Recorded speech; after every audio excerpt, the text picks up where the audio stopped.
The desert sun burned overhead as Lieutenant Sarah Chen adjusted her gear one last time. She was the only female explosive ordnance disposal specialist attached to SEAL Team 7, and today's mission would test everything she had learned. The Bay team had been tracking a high-value target through the mountains of Afghanistan for 3 days. Intelligence reports suggested the terrorist leader was hiding in a compound just beyond the ridge ahead. Sarah had joined the Navy 6 years ago, driven by a desire to serve her country after her brother was killed in Iraq. She worked twice as hard as anyone else to earn her place among the elite warriors. The men on her team respected her skills, but she still felt the weight of proving herself every single day. Today felt different, though. Something in the air made her stomach tighten with worry. The team moved silently through the rocky terrain. Staff Sergeant Martinez led the way, followed by Petty Officer Jackson and 3 other SEALs. Sarah brought up the rear, her trained eyes scanning for any signs of improvised explosive devices. The enemy was known for planting bombs along common routes, and her job was to keep everyone alive. As they crested the hill, the compound came into view. It was smaller than expected, just a few mud brick buildings surrounded by a low wall. But something was wrong. The place was too quiet. No guards, no movement, no signs of life at all. Martinez raised his fist, signaling the team to stop. They dropped to their bellies behind a row of large rocks. Through her binoculars, Sarah studied the ground between their position and the target. The dirt looked disturbed in several places. There were small mounds of earth that didn't belong, and the paths around the compound seemed to curve in unnatural ways. Her blood ran cold as she realized what she was looking at. "Martinez," she whispered into her radio, "we have a problem. The entire area is seeded with mines. Someone knew we were coming." The sergeant cursed quietly. They were trapped on the hillside with nowhere to go. Behind them lay 3 miles of open ground where they would be sitting ducks for enemy snipers. Ahead was a deadly maze of buried explosives. To their left and right, steep cliffs made movement impossible. Sarah pulled out her detection equipment and began a careful scan of the area immediately around them. The electronic device beeped softly, confirming her worst fears. They were sitting in the middle of a massive minefield. Every direction they might move was blocked by hidden death.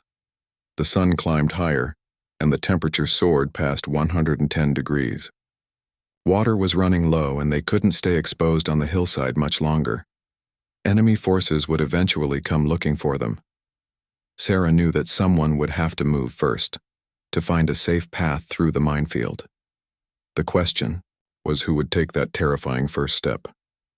She looked at her teammates, these brave men who had accepted her as one of their own. They were counting on her expertise to get them out alive. Martinez met her eyes, and she saw the trust there. It scared her more than the mines did. She had trained for this moment her entire career, but training and reality were two very different things. The radio crackled with urgent messages from base command. Satellite imagery showed enemy vehicles moving toward their location. They had, maybe an hour before hostile forces arrived in overwhelming numbers. Sarah took a deep breath and made a decision that would change everything. She would have to risk her own life to save her brothers in arms. As she prepared her equipment, Sarah thought about her family back home in California. Her parents had been so proud when she graduated from bomb disposal school. Her little sister always bragged to her friends about having a real-life action hero for a sister. Would they understand the choice she was about to make? The weight of responsibility settled on her shoulders like a heavy pack. 6 lives depended on her next moves. One wrong step would mean death for all of them. Sarah closed her eyes and said a silent prayer, then opened them with new determination. It was time to earn her place among the warriors. Sarah spread her equipment on the rocky ground, her hands steady despite the fear coursing through her veins. She had 2 metal detectors, a ground-penetrating radar unit, and a collection of long metal probes. Each tool would help her identify different types of mines buried in the sand and dirt below. "Listen up," she told the team through her headset. "I'm going to probe forward 1 step at a time. When I find a safe spot, I'll mark it with this white tape. Nobody moves until I give the all clear. If something happens to me, wait for extraction. Don't try to follow my path. Martinez shook his head. Chen, let me go first. It's my job to lead this team. With respect, Sergeant, this is what I trained for. You're a great soldier, but you don't know mines like I do. Sarah's voice was calm, but firm. Besides, I'm the smallest. I put less pressure on the ground with each step. She attached a safety rope around her waist and handed the other end to Jackson. If she triggered a mine and survived the blast, they could pull her to safety. The rope would also help them recover her body if the worst happened. Sarah picked up her longest probe, a thin metal rod 3 feet long. She would push it into the ground at an angle, feeling for the hard surface of buried explosives. Different mines had different shapes and sizes, and her fingers had learned to recognize them all during countless hours of practice. The first step was the hardest. Sarah placed her foot carefully on what looked like undisturbed ground and slowly transferred her weight forward. Nothing happened. She breathed out slowly and began probing the area around her next step. The metal rod slid easily into the soft earth for about 6 inches, then stopped with a dull thud. Her heart hammered as she carefully worked the probe around the buried object. It was round, about the size of a dinner plate, with a rough, textured surface. An anti-personnel mine designed to blow off a person's leg. Sarah marked the spot with a small red flag and tried a different direction. The work was exhausting. Each step required minutes of careful probing. The sun beat down mercilessly, and sweat poured down her face, stinging her eyes and making her hands slippery on the equipment. Behind her, the SEAL team waited in tense silence. They could hear enemy vehicles getting closer. After 30 minutes, Sarah had moved only 20 feet forward. She had found and marked 12 different mines. The pattern was becoming clear to her trained eye. The mines were laid out in a grid, with safe corridors running between the rows. If she could find the right path, they might be able to move faster. I think I've got their system figured out, she whispered into her radio.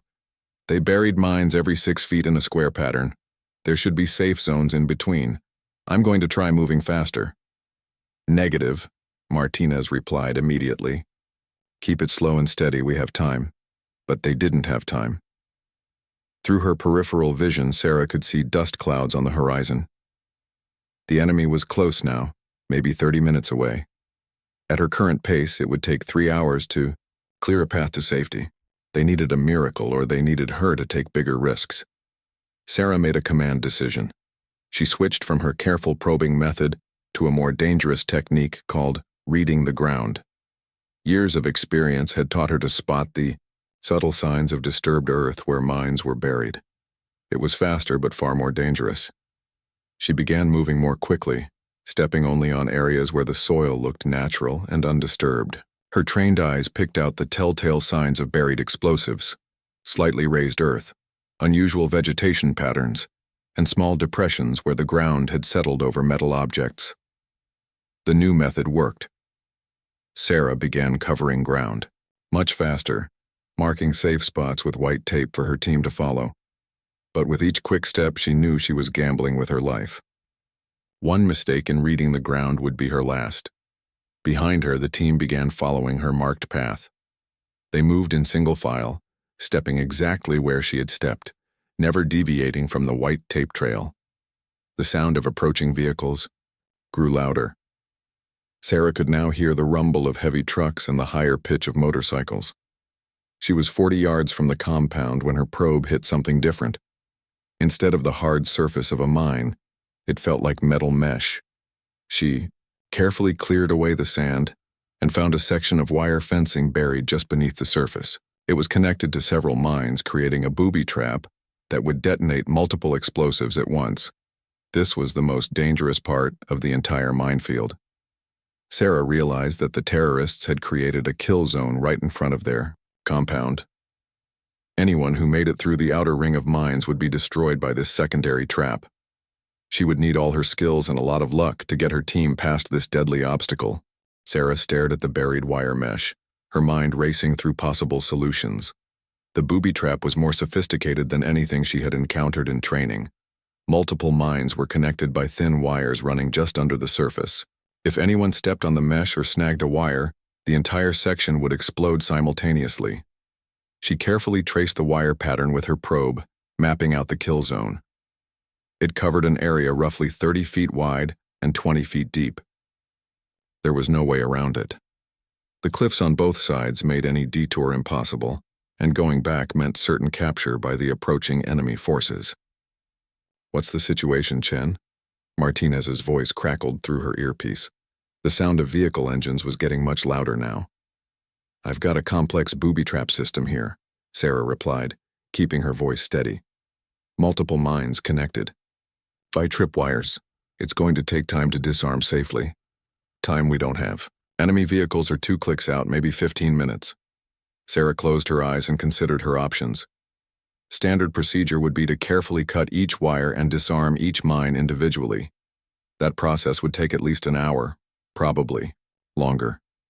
The alternative was to find a way to defeat the entire system at once, but that would require taking enormous risks. She opened her field manual and flipped to the section on complex booby traps. There was a technique called sympathetic detonation, where one explosion could be used to trigger all the others simultaneously. If she could detonate the mines in a controlled way, it might clear a safe path through the kill zone. The problem was that she would need to be very close to the explosion to make sure it worked properly. Too far away, and some mines might not detonate. Too close, and she would be killed by the blast. She had never attempted this technique in real combat conditions. Sarah made her decision. She pulled a small block of C4 explosive from her pack and began shaping it into a precise charge. The amount had to be exactly right. Too little explosive and the chain reaction wouldn't work. Too much, and the blast might trigger mines beyond the intended area. "I'm going to clear the whole section at once," she told her team. "When I give the signal, everyone get down and cover your ears. This is going to be loud." "Sarah, what are you planning?"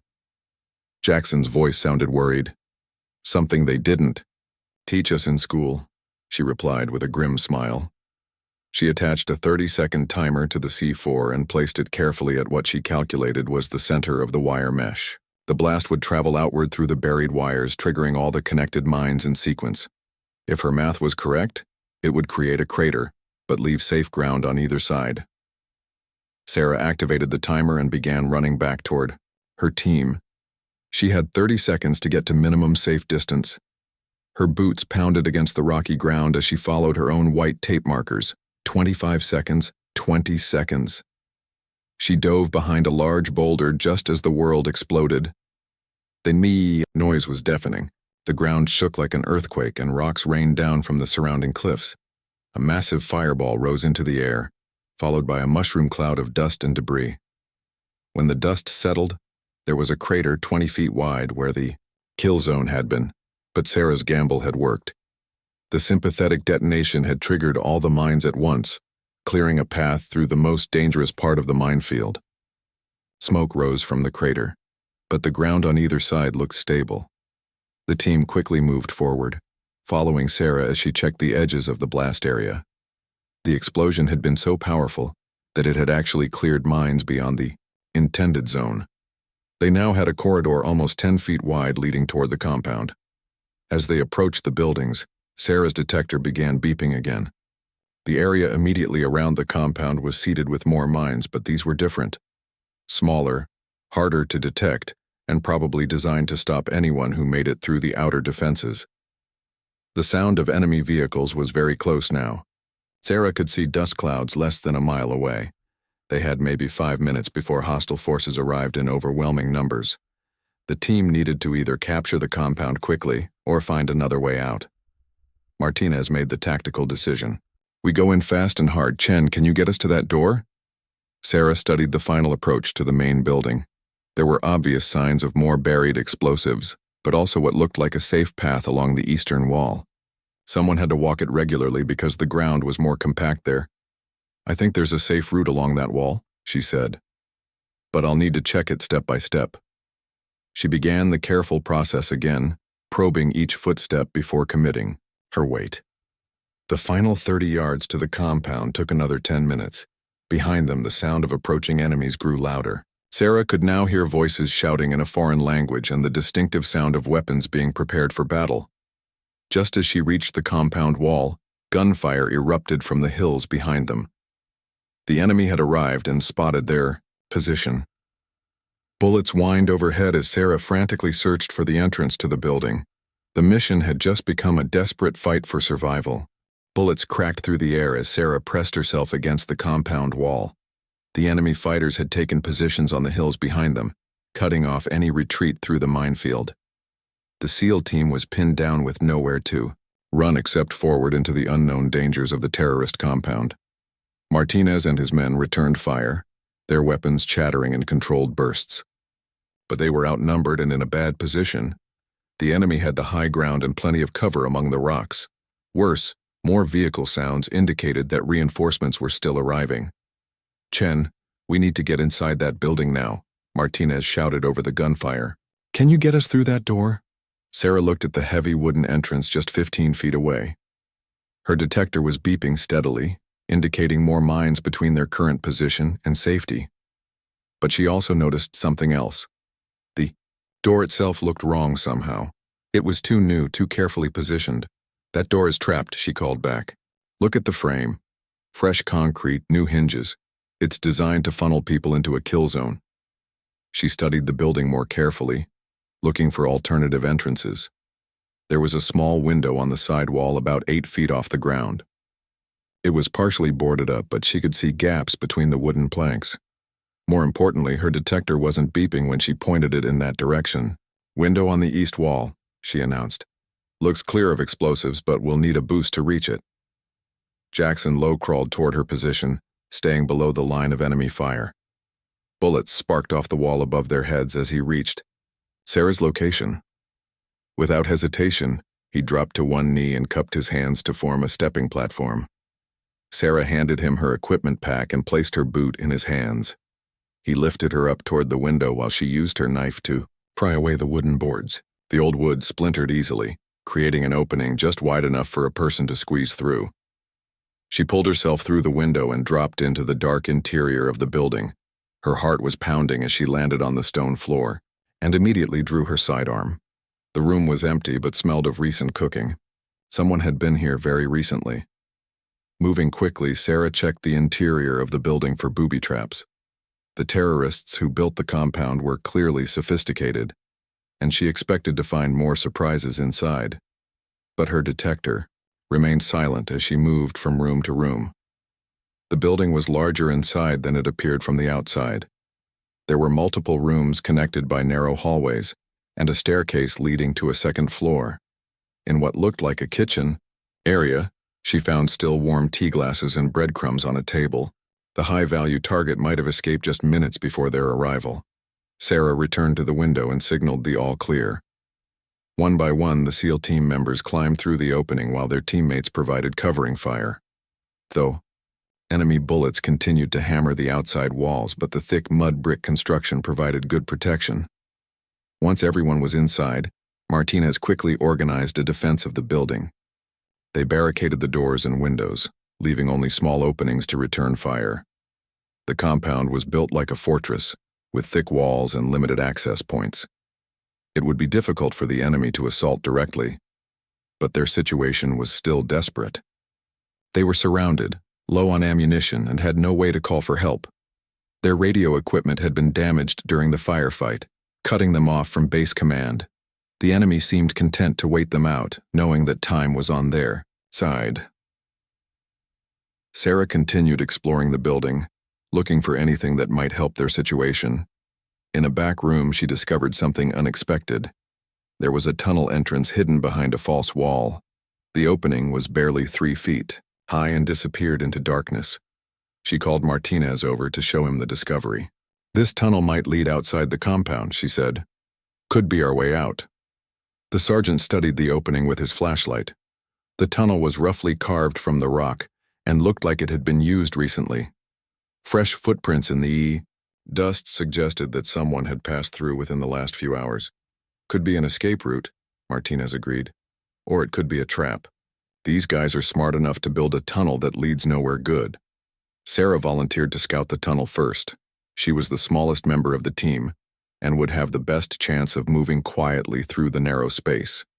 If it was a trap, Better to risk one person than the entire team. She crawled into the tunnel on her hands and knees, her flashlight cutting through the darkness ahead. The air was stale and difficult to breathe. The tunnel curved and twisted, following the natural contours of the rock formation. After what felt like forever but was probably only 10 minutes, she saw light ahead. The tunnel emerged behind a cluster of large boulders about 200 yards from the compound. More importantly, it was beyond the enemy positions on the hills. If the team could make it through the tunnel, they might be able to escape the surrounding forces. Sarah crawled back through the tunnel as quickly as possible to report her findings. The sound of gunfire had decreased outside, which worried her. Either the enemy was running low on ammunition or they were planning something bigger. Time was running out, and the team needed to make a decision about their next move. Sarah emerged from the tunnel breathing hard, dust covering her uniform and equipment. The news she brought changed everything for the trapped SEAL team. Martinez quickly gathered everyone to hear her report, while keeping watch on the windows for enemy movement. The tunnel comes out behind those big rocks to the north, Sarah explained, sketching a quick map in the dust on the floor. It's about 200 yards long and very narrow. We'll have to move single file and it will take time. Martinez studied her rough map. What's the ground like on the other side? Any cover for movement? Rocky terrain with good concealment, Sarah replied. But I didn't have time to check for mines in that area. The enemy might have seeded it too. Outside, the gunfire had almost completely stopped. Through gaps in the barricaded windows, they could see enemy fighters repositioning themselves. More vehicles had arrived, bringing additional weapons and personnel. The terrorists were clearly planning a major assault on the compound. We need to move now, Martinez decided. Every minute we wait, they get stronger. Chen, you lead through the tunnel. Check for traps on the other side before we all come through. Sarah nodded and began preparing her equipment for another dangerous journey. She selected only the most essential items to reduce weight and noise in the narrow tunnel. Her mine detector, basic tools, and sidearm would have to be enough. As she prepared to enter the tunnel again, Jackson grabbed her arm. Hey Chen, thanks for getting us this far. You've saved our lives about 5 times today. Save the thanks until we're all home safe, she replied. But his words meant more to her than he would ever know. Sarah crawled back into the dark tunnel, moving as quickly as possible while still being careful about noise. The space was so narrow that her equipment pack scraped against the walls, creating small sounds that seemed incredibly loud in the enclosed space. She prayed that no enemy fighters were close enough to hear. The journey through the tunnel felt longer the second time. Her knees and elbows were raw from crawling on the rough stone, and the stale air made breathing difficult. But finally she saw the light ahead and emerged behind the cluster of boulders. The area beyond the tunnel was even better than she had hoped. The rocky terrain provided excellent concealment, with natural pathways winding down the hillside. Better yet, her quick check with the mine detector showed no signs of buried explosives. The enemy had focused their defensive efforts around the main compound. Sarah carefully scouted the immediate area to identify the best escape route. There was a dried riverbed about a quarter-mile away that would provide cover for movement. Beyond that, the terrain opened up into the kind of ground where a skilled team could evade pursuit. She crawled back to the tunnel entrance and signaled the all clear. One by one, the SEAL team members emerged from the underground passage. They moved quietly and efficiently, their dark uniforms blending with the shadows among the rocks. Just as the last man emerged from the tunnel, they heard the sound of a massive explosion from the direction of the compound. The enemy had finally launched their assault, probably using rocket-propelled grenades to breach the walls. Smoke and dust rose into the air as the building they had just evacuated was destroyed. Good timing, Martinez whispered grimly. Another few minutes and we would have been caught in that. The team began moving down the hillside using the natural cover provided by the rocky terrain. Sarah took point again, using her training to spot potential ambush sites and dangerous ground. The dried riverbed offered the concealment they needed to put distance between themselves and the enemy forces. But their problems were far from over. They were still deep in hostile territory with no communication equipment and limited supplies. The nearest friendly forces were at least 20 miles away across difficult mountain terrain. They would need to move carefully to avoid enemy patrols and local populations that might report their presence. As they reached the riverbed, Sarah heard a sound that made her heart sink. Helicopter rotors were approaching from the direction of the compound. The enemy was launching an air search for the escaped Americans. In the open terrain ahead, they would be easy targets for aircraft equipped with thermal imaging equipment. "Helicopter incoming," she warned the team. "We need hard cover fast." Martinez quickly identified an overhang in the riverbank where they could hide from aerial observation. The team pressed themselves against the rocky wall just as the helicopter appeared over the ridgeline. The aircraft circled the area slowly, its crew obviously searching for signs of the missing soldiers. Sarah watched the helicopter through a gap in the rocks, studying its flight pattern. It was an older model, probably Russian-made but equipped with modern search equipment. The crew was being systematic, checking every possible hiding place along the escape routes leading away from the compound. The helicopter hovered directly overhead for what felt like hours, but was probably only minutes.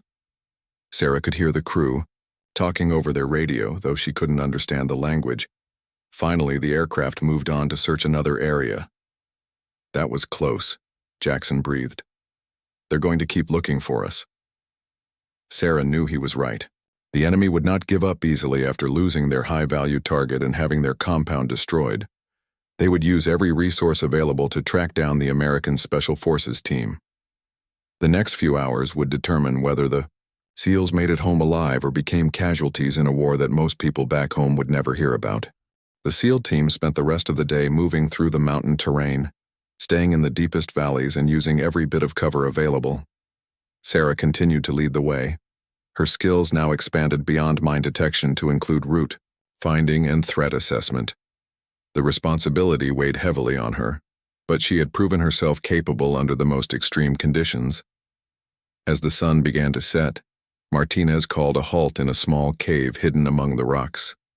They had covered almost 10 miles since escaping the compound, but they were still far from safety. The helicopter had returned twice during the afternoon, forcing them to take cover and wait for it to pass. "We need to establish communication with base," Martinez said quietly.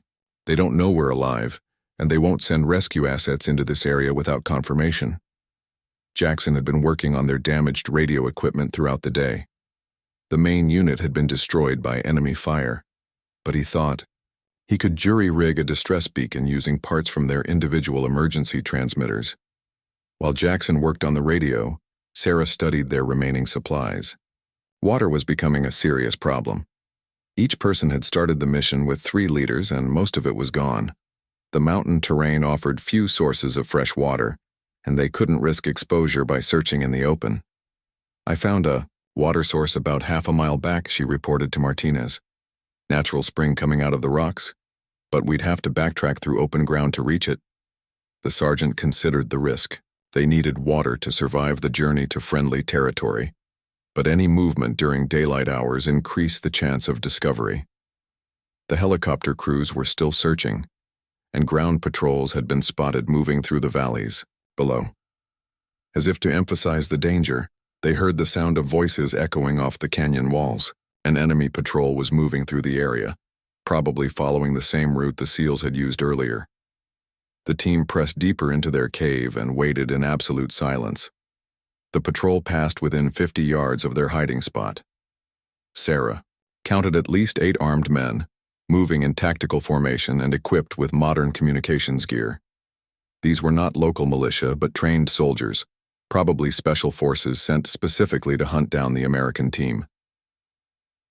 After the Itaida patrol moved on, Jackson finally got his improvised radio working. The signal was weak and would only reach friendly forces for a few minutes during optimal atmospheric conditions, but it was their only hope of calling for rescue. "Base, this is Falcon 7, Martinez whispered into the microphone. 6 souls, alive and moving to Rally Point Alpha. Require immediate extraction. Over." Static filled the air for long seconds. Then a familiar voice crackled through the speaker. "Falcon 7. This is base. We have been searching for you. Confirm your status and location. Over." Martinez provided their approximate position and status while Jackson worked to boost the signal strength. The radio connection was fragile, cutting in and out as atmospheric conditions changed, but they managed to establish that a rescue helicopter would attempt to reach them at dawn. The extraction point was a flat area about 5 miles away where a helicopter could land safely. Getting there would require crossing several valleys where they might be spotted by enemy patrols. But it was their best chance of getting home alive. As night fell, the team began their final push toward the extraction site. Sarah led the way again, using night vision equipment to navigate the treacherous terrain. The darkness provided concealment from aircraft, but it also made movement more dangerous on the steep mountain paths. 3 hours later, they reached a ridge overlooking the extraction site. It was a small clearing surrounded by rocky hills, perfect for a helicopter landing, but also ideal for an ambush. Sarah used her binoculars to scan the area for signs of enemy activity. "Looks clear," she reported. "But if they figured out our extraction point, this would be where they'd wait for us." Martinez made the decision to approach the landing zone carefully, with Sarah checking for mines and booby traps. After everything they had been through, it would be tragic to lose someone to a last-minute trap. The clearing was clean. No mines, no hidden fighters, no signs of enemy activity. As dawn broke over the mountains, they heard the distant sound of helicopter rotors. Their ride home was coming. The rescue helicopter appeared over the ridgeline right on schedule, escorted by 2 attack aircraft providing security. It settled into the clearing in a cloud of dust and debris as the SEAL team ran toward safety. As Sarah climbed aboard the aircraft, she looked back at the mountains where they had spent the most harrowing 18 hours of her life. She had led her team through a deadly minefield, guided them to safety through enemy territory, and proven that she belonged among the elite warriors. The helicopter lifted off and turned toward friendly territory. Sarah closed her eyes and allowed herself to relax for the first time since the mission began. She had taken the first step when no one else could, and it had made all the difference. Her teammates were alive because she had been brave enough to walk into danger first. Martinez squeezed her shoulder as the mountains fell away beneath them. "Outstanding work, Chen. You saved us all back there." Sarah nodded, too exhausted for words. She had proven herself beyond any doubt. But more importantly, she had brought her brothers home alive. That was what mattered most. The mission was complete and the team was safe. For a soldier, there was no greater success than that.